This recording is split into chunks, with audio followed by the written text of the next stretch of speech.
ਦੋਸਤੋ ਇਸ ਵੇਲੇ ਕਰੋਨਾ ਵਾਇਰਸ ਤੋਂ ਦੁਨੀਆ ਦੇ ਬਹੁਤੇ ਮੁਲਕ ਅਜੇ ਵੀ ਪ੍ਰਭਾਵਿਤ ਹੋਏ ਪਏ ਨੇ। ਕਿਤੇ ਵੈਕਸੀਨੇਸ਼ਨ ਦਾ ਕੰਮ ਚੱਲ ਰਿਹਾ ਹੈ।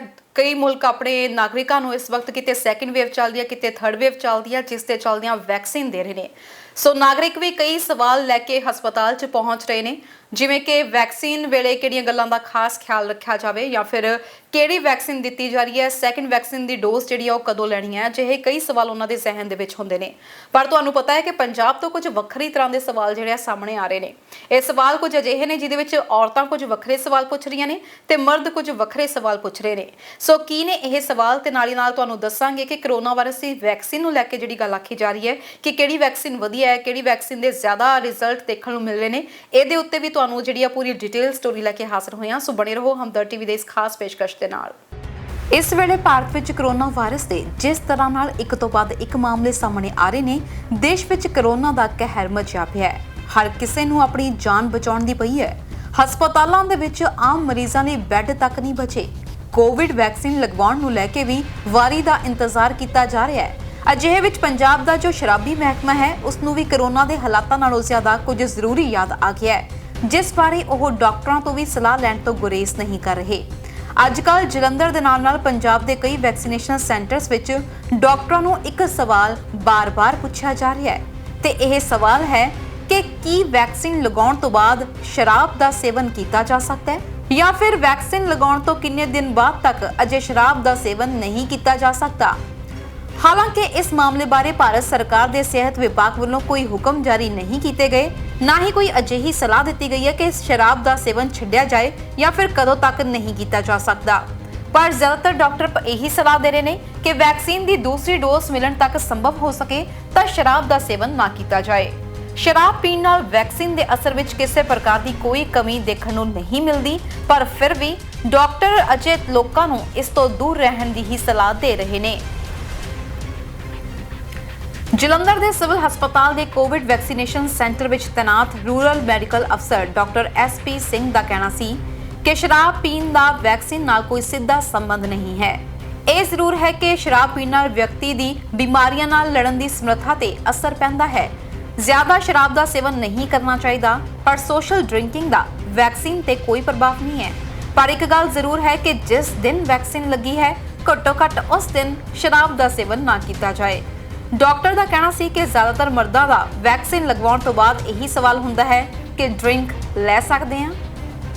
ਉੱਥੇ ਮਹਿਲਾਵਾਂ ਦਾ ਵੀ ਵੈਕਸੀਨ ਲਗਾਉਣ ਤੋਂ ਬਾਅਦ ਡਾਕਟਰਾਂ ਨੂੰ ਸਵਾਲ ਹੁੰਦਾ ਹੈ। ਉਹ ਆਪਣੀਆਂ ਬਿਮਾਰੀਆਂ ਦੇ ਕਰਕੇ ਪਰੇਸ਼ਾਨ ਰਹਿੰਦੀਆਂ ਨੇ, ਖਾਸ ਤੌਰ ਤੇ ਜਿਨ੍ਹਾਂ ਨੂੰ BP, ਸ਼ੂਗਰ ਜਾਂ ਫਿਰ ਦਿਲ ਦੀਆਂ ਬਿਮਾਰੀਆਂ ਹੋਣ ਤੇ ਦਵਾਈਆਂ ਖਾ ਰਹੀਆਂ ਹੋਣ। ਉਹਨਾਂ ਦਾ ਸਵਾਲ ਹੁੰਦਾ ਹੈ ਕਿ ਕੀ ਉਹ ਵੈਕਸੀਨ ਲਗਵਾ ਸਕਦੀਆਂ ਨੇ। ਡਾਕਟਰ ਸਿੰਘ ਨੇ ਕਿਹਾ ਹੈ ਕਿ ਕਰੋਨਾ ਵੈਕਸੀਨ ਪੂਰੀ ਤਰ੍ਹਾਂ ਸੁਰੱਖਿਅਤ ਹੈ ਤੇ ਇਸ ਨੂੰ ਸਾਰੇ ਲਗਵਾ ਸਕਦੇ ਨੇ। ਪਰ ਡਾਕਟਰ ਸਿੰਘ ਨੇ ਕਿਹਾ ਹੈ ਕਿ ਇਹ ਜ਼ਰੂਰੀ ਹੈ ਕਿ ਵੈਕਸੀਨ ਲਗਵਾਉਣ ਤੋਂ ਬਾਅਦ ਤੁਹਾਨੂੰ ਸੋਸ਼ਲ ਡਿਸਟੈਂਸਿੰਗ ਦੇ ਨਾਲ-ਨਾਲ ਮਾਸਕ ਪਾਉਣ ਦਾ ਧਿਆਨ ਵੀ ਜ਼ਰੂਰ ਰਹੇ। ਹਾਂਜੀ ਸਰ, ਕੀ ਨਾਮ ਆਪਣਾ, ਕੀ ਕਹਿਣਾ ਚਾਹੋਗੇ ਜਿੱਦਾਂ ਵੈਕਸੀਨ ਦੇ ਵਿੱਚ ਜਲੰਧਰ ਨੰਬਰ 1 ਆ ਰਿਹਾ ਹੈ ਤੇ ਆਪਣਾ ਕੀ ਕਹਿਣਾ ਹੈ? ਇਹਦੇ ਵਿੱਚ ਆਪਾਂ ਲੋਕਾਂ ਨੂੰ ਬੜੇ ਜਾਗਰੂਕ ਹੋਏ ਹੋਏ ਨੇ। ਲੋਕ ਸਾਰੇ ਲੋਕਾਂ ਨੂੰ ਪਤਾ ਹੈ ਔਰ 45 ਸਾਲ ਤੋਂ ਉੱਪਰ ਵਾਲੇ ਬਹੁਤ ਸਾਰੇ ਲੋਕ ਆ ਕੇ ਇੱਥੇ ਆਪਣੀ ਵੈਕਸੀਨ ਦੀ ਖੁਰਾਕ ਜਿਹੜੀ ਲੈ ਰਹੇ ਹੈ। ਸਰ ਕੀ ਹਿਦਾਇਤਾਂ ਦਿੱਤੀਆਂ ਜਾ ਰਹੀਆਂ ਨਾਲ ਉਹਨਾਂ ਨੂੰ ਇੱਕ ਹਦਾਇਤ ਦਿੱਤੀ ਜਾ ਰਹੀ ਹੈ ਕਿ ਵੈਕਸੀਨ ਤਾਂ ਲਗਵਾਉਣੀ ਜ਼ਰੂਰੀ ਹੈ, ਪਰ ਨਾਲ ਤੁਸੀਂ ਜਿਹੜੇ ਉਹ ਕੋਵਿਡ ਦੇ ਪ੍ਰੋਟੋਕੋਲ ਫੋਲੋ ਕਰਨਾ ਹੈ, ਮਾਸਕ ਲਗਾ ਕੇ ਰੱਖਣਾ ਹੈ, ਉਹ ਸੋਸ਼ਲ ਡਿਸਟੈਂਸ ਆਪਣਾ ਮੇਨਟੇਨ ਕਰਨਾ ਜ਼ਰੂਰੀ ਹੈ, 6 ਫੁੱਟ ਦਾ ਫਾਸਲਾ ਰੱਖਣਾ ਹੈ ਤੇ ਸੈਕਿੰਡ ਜਿਹੜੀ ਡੋਜ਼ ਹੈਗੀ ਹੈ ਉਹ ਤੁਸੀਂ 6 ਹਫ਼ਤੇ ਬਾਅਦ ਆ ਕੇ ਲਵਾਉਣੀ ਹੈ। ਉੱਥੇ ਜਿੱਥੇ ਸਾਰੀ ਦੁਨੀਆ ਇਸ ਵਕਤ ਕਰੋਨਾ ਵਾਇਰਸ ਕਰਕੇ ਕਾਫੀ ਪਰੇਸ਼ਾਨ ਹੈ, ਤਾਂ ਵਿਸ਼ਵ ਸਿਹਤ ਸੰਗਠਨ ਨੇ ਮੰਗਲਵਾਰ ਨੂੰ ਮੰਗ ਕੀਤੀ ਹੈ ਕਿ ਇਸ ਮਹਾਮਾਰੀ ਨੂੰ ਹੋਰ ਫੈਲਣ ਤੋਂ ਰੋਕਣ ਲਈ ਜ਼ਿੰਦਾ ਜੰਗਲੀ ਜਾਨਵਰਾਂ ਦੀ ਬਾਜ਼ਾਰਾਂ ਵਿੱਚ ਵਿਕਰੀ ਤੇ ਰੋਕ ਲੱਗੇ। ਵਿਸ਼ਵ ਸਿਹਤ ਸੰਗਠਨ ਨੇ ਆਪਣੇ ਬਿਆਨ ਵਿੱਚ ਕਿਹਾ ਸੀ ਕਿ ਇਨਸਾਨਾਂ ਵਿੱਚ ਫੈਲ ਰਹੇ 70% ਫੈਲਣ ਵਾਲੇ ਰੋਗ ਜਾਨਵਰਾਂ, ਖਾਸ ਤੌਰ ਤੇ ਸਤਨਧਾਰੀ ਜੰਗਲੀ ਜਾਨਵਰਾਂ ਦੇ ਕਰਕੇ ਹੁੰਦੇ ਨੇ। ਜੰਗਲੀ ਜਾਨਵਰਾਂ ਨਾਲ ਕਈ ਤਰ੍ਹਾਂ ਦੀਆਂ ਬਿਮਾਰੀਆਂ ਦੇ ਫੈਲਣ ਦਾ ਖਤਰਾ ਵੱਧ ਜਾਂਦਾ ਹੈ। ਤੁਹਾਨੂੰ ਦੱਸ ਦਈਏ ਕਿ ਇਸੇ ਸਾਲ ਜਨਵਰੀ ਵਿੱਚ ਵਿਸ਼ਵ ਸਿਹਤ ਸੰਗਠਨ ਦੇ ਮਾਹਿਰਾਂ ਦੀ ਇੱਕ ਟੀਮ ਚੀਨ ਗਈ ਸੀ। ਇਸ ਟੀਮ ਨੇ ਵੀ ਆਪਣੀ ਰਿਪੋਰਟ ਵਿੱਚ ਇਹ ਦਾਅਵਾ ਕੀਤਾ ਸੀ ਕਿ ਕਰੋਨਾ ਵਾਇਰਸ ਜਾਨਵਰਾਂ ਦੇ ਜ਼ਰੀਏ ਹੀ ਇਨਸਾਨਾਂ ਵਿੱਚ ਆਇਆ ਹੈ। ਵੈਕਸੀਨ ਦੇ ਨਾਲ-ਨਾਲ ਤਕਨੀਕ ਦਾ ਵੀ ਸਹਾਰਾ ਕਰੋਨਾ ਵਾਇਰਸ ਨੂੰ ਮਾਤ ਪਾਉਣ ਲਈ ਲਿਆ ਜਾ ਰਿਹਾ ਹੈ। ਅਮਰੀਕੀ ਰੱਖਿਆ ਵਿਭਾਗ ਦੇ ਮੁੱਖ ਦਫ਼ਤਰ ਪੈਂਟਾਗਨ ਦੇ ਵਿਗਿਆਨੀਆਂ ਨੇ ਇੱਕ ਅਜਿਹੀ ਮਾਈਕਰੋਚਿਪ ਅਤੇ ਤਕਨੀਕ ਵਿਕਸਿਤ ਕੀਤੀ ਹੈ ਜੋ ਕਿ ਇਨਸਾਨ ਦੇ ਸਰੀਰ ਵਿੱਚ ਕਰੋਨਾ ਵਾਇਰਸ ਦੇ ਲੱਛਣਾਂ ਨੂੰ ਬਹੁਤ ਹੀ ਆਸਾਨੀ ਨਾਲ ਪਛਾਣ ਲਏਗੀ ਅਤੇ ਬਾਅਦ ਵਿੱਚ ਵਾਇਰਸ ਨੂੰ ਫਿਲਟਰ ਦੇ ਜ਼ਰੀਏ ਖੂਨ ਚੋਂ ਬਾਹਰ ਕੱਢ ਦੇਗੀ। ਇਸ ਨਵੀਂ ਤਕਨੀਕ ਨੂੰ defence advance research project agency ਨੇ ਵਿਕਸਿਤ ਕੀਤਾ ਹੈ। ਇਸ ਨੂੰ ਬਣਾਉਣ ਵਾਲੀ ਟੀਮ ਦੇ ਪ੍ਰਮੁੱਖ ਮਹਾਮਾਰੀ expert retired colonel doctor Matt Hepburn ਨੇ ਇਹ ਦਾਅਵਾ ਕੀਤਾ ਹੈ ਕਿ ਕੋਵਿਡ-19 ਆਖਰੀ ਮਹਾਮਾਰੀ ਹੋਏਗੀ। ਉਹਨਾਂ ਨੇ ਕਿਹਾ ਹੈ ਕਿ ਅਸੀਂ ਭਵਿੱਖ ਵਿੱਚ ਕਿਸੇ ਵੀ ਤਰ੍ਹਾਂ ਦੇ ਜੈਵਿਕ ਅਤੇ ਰਸਾਇਣਿਕ ਹਮਲੇ ਤੋਂ ਬਚਣ ਲਈ ਪੂਰੀ ਤਰ੍ਹਾਂ ਤਿਆਰ ਹਾਂ। ਡਾਕਟਰ ਹੈਬਰਨ ਨੇ ਕਿਹਾ ਕਿ ਮਾਈਕਰੋਚਿਪ ਨੂੰ ਸਰੀਰ ਦੇ ਕਿਸੇ ਵੀ ਹਿੱਸੇ ਵਿੱਚ ਸਕਿਨ ਦੇ ਹੇਠਾਂ ਲਗਾਇਆ ਜਾ ਸਕਦਾ ਹੈ। ਇਹ ਸਰੀਰ ਵਿੱਚ ਹੋਣ ਵਾਲੀ ਕਿਸੇ ਵੀ ਤਰ੍ਹਾਂ ਦੀ ਰਸਾਇਣਿਕ ਪ੍ਰਕਿਰਿਆ ਦੇ ਬਾਰੇ ਦੱਸੇਗੀ ਅਤੇ ਉਸ ਵੱਲੋਂ ਭੇਜੇ ਜਾਣ ਵਾਲੇ ਸੰਕੇਤ ਵੀ ਦੱਸੇਗੀ ਕਿ ਤੁਸੀਂ ਕਿੰਨੀ ਦੇਰ ਵਿੱਚ ਪ੍ਰਭਾਵਿਤ ਹੋਣ ਵਾਲੇ ਹੋ। ਉਹਨਾਂ ਨੇ ਟਿਸ਼ੂ ਵਰਗੇ ਜੈਲ ਨੂੰ ਦਿਖਾਉਂਦੇ ਹੋਏ ਕਿਹਾ ਕਿ ਇਹ ਮਾਈਕਰੋਚਿਪ ਵਿੱਚ ਰਹੇਗਾ ਅਤੇ ਇਸ ਤਰ੍ਹਾਂ ਨਾਲ ਬਣਾਇਆ ਗਿਆ ਹੈ ਕਿ ਇਹ ਖੂਨ ਵਿੱਚ ਲਗਾਤਾਰ ਜਾਂਚ ਕਰਕੇ ਰਿਪੋਰਟ ਦੇਵੇਗਾ। ਤੁਸੀਂ ਜਿੱਥੇ ਹੋਵੋਗੇ ਆਪਣੇ ਖੂਨ ਦੀ ਜਾਂਚ ਕਰ ਸਕਦੇ ਹੋ। ਇਸ ਦਾ ਨਤੀਜਾ ਵੀ 3 ਤੋਂ 5 ਮਿੰਟਾਂ ਵਿੱਚ ਆ ਜਾਏਗਾ। ਕਿਉਂਕਿ ਨਤੀਜਾ ਜਲਦੀ ਮਿਲ ਜਾਏਗਾ, ਇਸ ਲਈ ਬਿਨਾਂ ਟਾਈਮ ਖਰਾਬ ਕੀਤੇ ਵਾਇਰਸ ਨੂੰ ਫੈਲਣ ਤੋਂ ਵੀ ਰੋਕਿਆ ਜਾ ਸਕਦਾ ਹੈ। ਇੱਕ ਗੱਲ ਹੋਰ ਜੋ ਇਸ ਵੇਲੇ ਚਰਚਾ ਦਾ ਵਿਸ਼ਾ ਬਣੀ ਹੋਈ ਹੈ ਉਹ ਹੈ ਵੈਕਸੀਨ ਦੀ ਇਫੈਕਟਿਵਿਟੀ ਰੇਟ। ਕਈ ਥਾਵਾਂ ਤੇ ਵੈਕਸੀਨ ਲੱਗਣ ਦੇ ਬਾਅਦ ਵੀ ਕੋਵਿਡ ਦੇ ਮਾਮਲੇ ਸਾਹਮਣੇ ਆਏ ਨੇ। ਅਜਿਹੇ ਵਿੱਚ ਇਹ ਗੱਲ ਵੀ ਕਾਫੀ ਉੱਡ ਚੁੱਕੀ ਹੈ ਕਿ ਭਾਰਤ ਵਿੱਚ ਵਰਤੀ ਜਾ ਰਹੀ ਕੋਵਿਡ ਵੈਕਸੀਨ ਦੇ ਮੁਕਾਬਲੇ ਅਮਰੀਕਾ ਦੀ ਵੈਕਸੀਨ ਜ਼ਿਆਦਾ ਅਸਰਦਾਰ ਹੈ, ਜਿਸ ਦਾ ਕਾਰਨ ਹੈ ਇਫੈਕਟਿਵਿਟੀ ਰੇਟ। ਇਸ ਦੇ ਆਧਾਰ ਤੇ ਹੀ ਮੋਡਰਨਾ ਅਤੇ ਫਾਈਜ਼ਰ ਨੂੰ ਜ਼ਿਆਦਾ ਅਸਰਦਾਰ ਦੱਸਿਆ ਜਾ ਰਿਹਾ ਹੈ, ਪਰ ਆਮ ਲੋਕਾਂ ਨੂੰ ਇਫੈਕਟਿਵਿਟੀ ਰੇਟ ਦੇ ਬਾਰੇ ਵਿੱਚ ਵਧੇਰੇ ਜਾਣਕਾਰੀ ਨਹੀਂ ਹੈ, ਜਿਸ ਕਰਕੇ ਵੈਕਸੀਨ ਨੂੰ ਲੈ ਕੇ ਚਿੰਤਾ ਦਿਖ ਰਹੀ ਹੈ। ਅਜਿਹੇ ਵਿੱਚ ਇਹ ਸਮਝਣਾ ਜ਼ਰੂਰੀ ਹੈ ਕਿ ਅਲੱਗ-ਅਲੱਗ ਵੈਕਸੀਨਸ ਦੀ ਐਫੀਕੇਸੀ ਕੀ ਹੈ ਅਤੇ ਇਹ ਕਿਸ ਤਰ੍ਹਾਂ ਕੱਢੀ ਜਾਂਦੀ ਹੈ।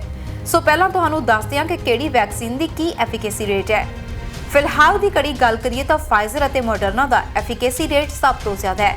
ਫਾਈਜ਼ਰ ਬਾਇਓਟੈਕ ਦੀ ਐਫੀਕੇਸੀ 95% ਹੈ, ਜਦਕਿ ਮੋਡਰਨਾ ਦੀ 94%। ਉੱਥੇ ਜੌਨਸਨ ਐਂਡ ਜੌਨਸਨ ਦੀ ਐਫੀਕੇਸੀ ਸਿਰਫ 66% ਹੈ। ਜਦੋਂ ਤੁਸੀਂ ਕਿਸੇ ਹੋਰ ਵੈਕਸੀਨ ਦੀ ਗੱਲ ਕਰਦੇ ਹੋ ਤਾਂ ਸਪੁਤਨਿਕ ਦੀ ਵੀ ਐਫੀਕੇਸੀ 92% ਹੈ, ਨੋਵਾਵੈਕਸ ਦੀ 99%, ਭਾਰਤ ਬਾਇਓਟੈਕ ਦੇ ਵੈਕਸੀਨ ਦੀ 81% ਅਤੇ ਆਕਸਫੋਰਡ ਐਸਟਰਾਜ਼ੈਨੇਕਾ ਦੀ 67% ਹੈ। ਜਦੋਂ ਤੁਸੀਂ ਨੰਬਰਾਂ ਵੱਲ ਦੇਖਦੇ ਹੋ ਤਾਂ ਤੁਹਾਨੂੰ ਲੱਗਦਾ ਹੈ ਕਿ ਜਿਹੜੀ ਵੈਕਸੀਨ ਦੀ ਐਫੀਕੇਸੀ ਨੰਬਰ ਜ਼ਿਆਦਾ ਹੈ ਉਹ ਜ਼ਿਆਦਾ ਅਸਰਦਾਰ ਹੈ ਤੇ ਉਹ ਜ਼ਿਆਦਾ ਵਧੀਆ ਹੈ, ਤੇ ਜਿਹੜੀ ਐਫੀਕੇਸੀ ਰੇਟ ਘੱਟ ਹੈ ਉਹ ਵੈਕਸੀਨ ਬਹੁਤ ਹੀ ਵਧੀਆ ਨਹੀਂ ਹੈ। ਪਰ ਤੁਹਾਨੂੰ ਦੱਸ ਦਈਏ ਕਿ ਇਹ ਸੋਚਣਾ ਬਿਲਕੁਲ ਗਲਤ ਹੈ। ਐਫੀਕੇਸੀ ਨੰਬਰ ਇਹ ਨਹੀਂ ਦੱਸਦਾ ਕਿ ਕਿਹੜੀ ਵੈਕਸੀਨ ਕਿੰਨੀ ਅਸਰਦਾਰ ਹੋ ਸਕਦੀ ਹੈ। ਹੁਣ ਤੁਹਾਨੂੰ ਦੱਸਦੇ ਹਾਂ ਕਿ ਐਫੀਕੇਸੀ ਕੀ ਹੁੰਦੀ ਹੈ ਤੇ ਇਹ ਕਿਵੇਂ ਕੱਢੀ ਜਾਂਦੀ ਹੈ। ਕਿਸੇ ਵੀ ਵੈਕਸੀਨ ਦੀ ਐਫੀਕੇਸੀ ਕਲੀਨਿਕਲ ਟ੍ਰਾਇਲ ਤੋਂ ਪਤਾ ਲੱਗਦੀ ਹੈ। ਆਮ ਤੌਰ ਤੇ ਇਹਨਾਂ ਨੂੰ ਫੇਜ਼ 3 ਕਲੀਨਿਕਲ ਟ੍ਰਾਇਲ ਵੀ ਕਿਹਾ ਜਾਂਦਾ ਹੈ। ਇਹ ਟ੍ਰਾਇਲ ਹਜ਼ਾਰਾਂ ਲੋਕਾਂ ਤੇ ਹੁੰਦੇ ਨੇ। ਇਹਨਾਂ ਗਰੁੱਪਾਂ ਨੂੰ 2 ਹਿੱਸਿਆਂ ਵਿੱਚ ਵੰਡਿਆ ਜਾਂਦਾ ਹੈ। ਅੱਧੇ ਲੋਕਾਂ ਨੂੰ ਵੈਕਸੀਨ ਦਿੱਤੀ ਜਾਂਦੀ ਹੈ, ਅੱਧੇ ਲੋਕਾਂ ਨੂੰ ਪਲੇਸਿਬੋ। ਫਿਰ ਦੋਵੇਂ ਗਰੁੱਪਾਂ ਦੀ ਮੋਨੀਟਰਿੰਗ ਹੁੰਦੀ ਹੈ। ਵਿਗਿਆਨੀ ਇਹ ਦੇਖਦੇ ਨੇ ਕਿ ਕਿਹੜੇ ਗਰੁੱਪ ਵਿੱਚ ਕਿੰਨੇ ਲੋਕਾਂ ਨੂੰ ਕਰੋਨਾ ਇਨਫੈਕਸ਼ਨ ਹੋਇਆ ਹੈ। ਫਾਈਜ਼ਰ ਦੀ ਵੈਕਸੀਨ ਦੀ ਗੱਲ ਕੀਤੀ ਜਾਵੇ ਤਾਂ ਫਾਈਜ਼ਰ ਦੀ ਵੈਕਸੀਨ ਦੇ ਟ੍ਰਾਇਲ ਤੋਂ ਸਮਝ ਸਕਦੇ ਹਾਂ ਇਹ ਸਾਰਾ ਕੁਝ। ਇਹਨਾਂ ਟ੍ਰਾਇਲਸ ਵਿੱਚ 43,000 ਵਲੰਟੀਅਰਸ ਸ਼ਾਮਿਲ ਹੋਏ ਸੀ। ਟ੍ਰਾਇਲ ਖਤਮ ਹੋਣ ਤੇ 43,000 ਵਿੱਚੋਂ 170 ਲੋਕਾਂ ਨੂੰ ਕਰੋਨਾ ਇਨਫੈਕਸ਼ਨ ਹੋਇਆ। ਦੋਵਾਂ ਗਰੁੱਪਾਂ ਵਿੱਚ ਕਿੰਨੇ ਲੋਕਾਂ ਨੂੰ ਇਨਫੈਕਸ਼ਨ ਹੋਇਆ, ਇਸ ਦੇ ਅੰਤਰ ਨਾਲ ਹੀ ਐਫੀਕੇਸੀ ਤੈਅ ਹੁੰਦੀ ਹੈ। ਮੰਨ ਲਵੋ ਕਿ 170 ਕੋਵਿਡ ਨਾਲ ਪ੍ਰਭਾਵਿਤ ਵਿਅਕਤੀ ਬਰਾਬਰੀ ਨਾਲ ਦੋਹਾਂ ਗਰੁੱਪਾਂ ਦਾ ਹਿੱਸਾ ਹੁੰਦੇ ਨੇ, ਯਾਨੀ ਕਿ ਪਲੇਸਿਬੋ ਵਾਲੇ ਗਰੁੱਪ ਵਿੱਚ 85 ਅਤੇ ਵੈਕਸੀਨ ਵਾਲੇ ਗਰੁੱਪ ਵਿੱਚ 85 ਵਲੰਟੀਅਰਸ ਇਨਫੈਕਟਡ ਹੁੰਦੇ ਨੇ, ਤਾਂ ਐਫੀਕੇਸੀ 0 ਹੋਏਗੀ। ਜੇਕਰ ਸਾਰੇ ਇਨਫੈਕਟਡ ਪਲੇਸਿਬੋ ਗਰੁੱਪ ਵਾਲੇ ਹੁੰਦੇ ਨੇ ਤਾਂ ਐਫੀਕੇਸੀ 100% ਹੋਏਗੀ। ਹੁਣ ਜੇਕਰ ਫਾਈਜ਼ਰ ਬਾਇਓਟੈਕ ਦੇ ਟ੍ਰਾਇਲਸ ਦੇ ਅਸਲ ਅੰਕੜਿਆਂ ਨੂੰ ਸਮਝਦੇ ਹਾਂ, ਇਹਨਾਂ ਵਿੱਚ 162 ਪਲੇਸਿਬੋ ਗਰੁੱਪ ਤੋਂ ਸੀ ਅਤੇ ਸਿਰਫ 8 ਵੈਕਸੀਨ ਗਰੁੱਪ ਤੋਂ ਸਨ।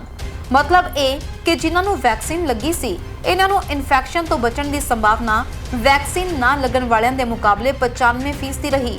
ਇਸ ਦਾ ਮਤਲਬ ਇਹ ਨਹੀਂ ਹੈ ਕਿ ਜੇਕਰ 100 ਲੋਕਾਂ ਨੂੰ ਵੈਕਸੀਨ ਲਗਾਈ ਗਈ ਹੋਏ ਤਾਂ 5 ਲੋਕਾਂ ਨੂੰ ਕੋਵਿਡ ਇਨਫੈਕਸ਼ਨ ਹੋ ਜਾਏਗੀ। ਜਿਸ ਨੂੰ ਵੈਕਸੀਨ ਲੱਗੀ ਹੈ ਉਸ ਨੂੰ ਕੋਵਿਡ ਇਨਫੈਕਟਡ ਹੋਣ ਦੀ ਸੰਭਾਵਨਾ 95% ਘਟ ਜਾਏਗੀ। ਇਹਨਾਂ ਵੈਕਸੀਨਸ ਦੇ ਐਫੀਕੇਸੀ ਰੇਟਸ ਤੁਹਾਨੂੰ ਦੱਸਦੇ ਨੇ ਕਿ ਟ੍ਰਾਇਲ ਦੇ ਦੌਰਾਨ ਵੈਕਸੀਨ ਇਨਫੈਕਸ਼ਨ ਤੋਂ ਬਚਾਉਣ ਵਿੱਚ ਕਿੰਨੀ ਇਫੈਕਟਿਵ ਰਹੀ, ਪਰ ਇਹ ਨਹੀਂ ਦੱਸਦੇ ਕਿ ਅਸਲ ਦੁਨੀਆ ਵਿੱਚ ਉਸ ਵੇਲੇ ਕੀ ਹੋ ਰਿਹਾ ਸੀ। ਕਈ ਐਕਸਪਰਟਸ ਇਹ ਕਹਿੰਦੇ ਨੇ ਕਿ ਵੈਕਸੀਨ ਦੇ ਐਫੀਕੇਸੀ ਰੇਟਸ ਦੇ ਨੰਬਰ ਕਿਸੇ ਵੈਕਸੀਨ ਤੇ ਫੈਸਲਾ ਲੈਣ ਦਾ ਸਭ ਤੋਂ ਵਧੀਆ ਤਰੀਕਾ ਨਹੀਂ ਹੈ, ਕਿਉਂਕਿ ਵੈਕਸੀਨ ਦਾ ਕੰਮ ਸਿਰਫ ਕਿਸੇ ਵਾਇਰਸ ਤੋਂ ਬਚਾਉਣ ਦਾ ਨਹੀਂ ਹੁੰਦਾ। ਤਾਂ ਫਿਰ ਵੈਕਸੀਨ ਦਾ ਕੀ ਉਦੇਸ਼ ਹੋ ਸਕਦਾ ਹੈ? ਅਸਲ 'ਚ ਮਾਹਿਰਾਂ ਦਾ ਮੰਨਣਾ ਇਹ ਹੈ ਕਿ ਵੈਕਸੀਨ ਦਾ ਉਦੇਸ਼ ਵਾਇਰਸ ਨੂੰ ਜ਼ੀਰੋ ਤੇ ਲੈ ਕੇ ਆਉਣਾ ਨਹੀਂ ਹੈ, ਬਲਕਿ ਸਰੀਰ ਨੂੰ ਵਾਇਰਸ ਨਾਲ ਲੜਨ ਤੋਂ ਤਿਆਰ ਕਰਨਾ ਹੈ ਤਾਂ ਕਿ ਇਨਫੈਕਸ਼ਨ ਗੰਭੀਰ ਪੱਧਰ ਤੱਕ ਨਾ ਪਹੁੰਚੇ ਅਤੇ ਲੋਕਾਂ ਦੀ ਹਸਪਤਾਲ ਵਿੱਚ ਲੱਗ ਰਹੀ ਭੀੜ ਨੂੰ ਘੱਟ ਕੀਤਾ ਜਾ ਸਕੇ। ਵਾਇਰਸ ਦਾ ਸਾਹਮਣਾ ਹੋਣ ਤੇ ਕੀ ਹੋ ਸਕਦਾ ਹੈ? ਸਭ ਤੋਂ ਵਧੀਆ ਸਥਿਤੀ ਹੈ ਕਿ ਇਨਫੈਕਸ਼ਨ ਹੀ ਨਾ ਹੋਵੇ ਅਤੇ ਸਭ ਤੋਂ ਬੁਰੀ ਸਥਿਤੀ ਹੈ ਮੌਤ। ਇਸ ਦੇ ਵਿਚਲੇ ਹਾਲਾਤਾਂ ਵਿੱਚ ਹਸਪਤਾਲ ਭਰਤੀ ਹੋਣਾ, ਗੰਭੀਰ ਲੱਛਣ ਦਿਸਣਾ, ਸਧਾਰਨ ਲੱਛਣ ਦਿਸਣਾ ਜਾਂ ਫਿਰ ਕੋਈ ਵੀ ਲੱਛਣ ਨਾ ਦਿਸਣਾ ਸ਼ਾਮਿਲ ਹੈ। ਵੈਕਸੀਨ ਤੋਂ ਉਮੀਦ ਹੈ ਕਿ ਇਨਫੈਕਸ਼ਨ ਵੀ ਨਾ ਹੋਵੇ। ਵੈਕਸੀਨ ਦਾ ਅਸਲ ਉਦੇਸ਼ ਤੁਹਾਡੇ ਸਰੀਰ ਨੂੰ ਪੂਰਾ ਪ੍ਰੋਟੈਕਸ਼ਨ ਦੇਣਾ ਹੈ ਤਾਂ ਕਿ ਗੰਭੀਰ ਲੱਛਣਾਂ ਦੀ ਜਾਂ ਫਿਰ ਹਸਪਤਾਲ ਭਰਤੀ ਹੋਣ ਦੀ ਜਾਂ ਫਿਰ ਮੌਤ ਦੀ ਸਥਿਤੀ ਹੀ ਨਾ ਬਣ ਸਕੇ। ਵਾਇਰਸ ਇਨਫੈਕਸ਼ਨ ਹੋਣ ਤੇ ਆਮ ਜ਼ੁਕਾਮ ਵਰਗੇ ਹਾਲਾਤ ਬਣਨ ਜੋ ਕਿ ਕੁਝ ਦਿਨਾਂ ਵਿੱਚ ਠੀਕ ਹੋ ਜਾਣ। ਇਸ ਲਿਹਾਜ਼ ਨਾਲ ਦੇਖਿਆ ਜਾਏ ਤਾਂ ਸਾਰੀਆਂ ਕੋਵਿਡ ਵੈਕਸੀਨਸ ਇਸ ਮੋਰਚੇ ਤੇ ਵਧੀਆ ਕੰਮ ਕਰ ਰਹੀਆਂ ਨੇ। ਟ੍ਰਾਇਲ ਦੌਰਾਨ ਪਲੇਸਬੋ ਗਰੁੱਪ ਦੇ ਕੁਝ ਲੋਕਾਂ ਨੂੰ ਇਨਫੈਕਸ਼ਨ ਹੋਈ, ਉਹਨਾਂ ਨੂੰ ਹਸਪਤਾਲ ਤੱਕ ਭਰਤੀ ਕਰਵਾਉਣਾ ਪਿਆ ਅਤੇ ਕੁਝ ਦੀ ਤਾਂ ਮੌਤ ਵੀ ਹੋ ਗਈ ਸੀ। ਪਰ ਵਧੀਆ ਖਬਰ ਇਹ ਰਹੀ ਕਿ ਹੁਣ ਤੱਕ ਟ੍ਰਾਇਲਸ ਦੇ ਵਿੱਚ ਵੈਕਸੀਨ ਗਰੁੱਪ ਵਿੱਚ ਸ਼ਾਮਿਲ ਲੋਕਾਂ ਨੂੰ ਇਨਫੈਕਸ਼ਨ ਹੋਣ ਤੇ ਨਾ ਤਾਂ ਹਸਪਤਾਲ ਦਾਖਲ ਕਰਵਾਉਣਾ ਪਿਆ ਤੇ ਨਾ ਹੀ ਕਿਸੇ ਦੀ ਮੌਤ ਹੋਈ। ਸੋ ਅਖੀਰ ਵਿੱਚ ਇਹੀ ਕਹਾਂਗੇ ਕਿ ਐਫੀਕੇਸੀ ਮਾਇਨੇ ਰੱਖਦੀ ਹੈ, ਪਰ ਇਹ ਸਭ ਕੁਝ ਵੀ ਨਹੀਂ ਹੈ। ਸਵਾਲ ਇਹ ਨਹੀਂ ਹੈ ਕਿ ਕਿਹੜੀ ਵੈਕਸੀਨ ਤੁਹਾਨੂੰ ਕੋਰੋਨਾ ਤੋਂ ਬਚਾਏਗੀ, ਬਲਕਿ ਇਹ ਹੈ ਕਿ ਕਿਹੜੀ ਵੈਕਸੀਨ ਤੁਹਾਨੂੰ ਜ਼ਿੰਦਾ ਰੱਖੇਗੀ ਜਾਂ ਹਸਪਤਾਲ ਤੋਂ ਬਾਹਰ ਰੱਖੇਗੀ। ਇਸ ਵੇਲੇ ਉਪਲਬਧ ਸਾਰੇ ਹੀ ਵੈਕਸੀਨ ਇਸ ਦਾ ਜਵਾਬ ਬਣ ਸਕਦੇ ਨੇ। ਸਿੱਧੀ ਜੀ ਗੱਲ ਹੈ ਕਿ ਜਿਹੜੀ ਵੀ ਵੈਕਸੀਨ ਤੁਹਾਡੇ ਲਈ ਮੌਜੂਦ ਹੈ ਉਸ ਨੂੰ ਜ਼ਰੂਰ ਲਗਵਾਓ, ਜਿਸ ਨਾਲ ਇਸ ਮਹਾਮਾਰੀ ਦੇ ਅਸਰ ਨੂੰ ਖਤਮ ਕੀਤਾ ਜਾ ਸਕੇ ਅਤੇ ਇਸ ਨੂੰ ਕੰਟਰੋਲ ਕੀਤਾ ਜਾ ਸਕੇ। ਬਿਊਰੋ ਰਿਪੋਰਟ, ਹਮਦਰਦ ਨਿਊਜ਼।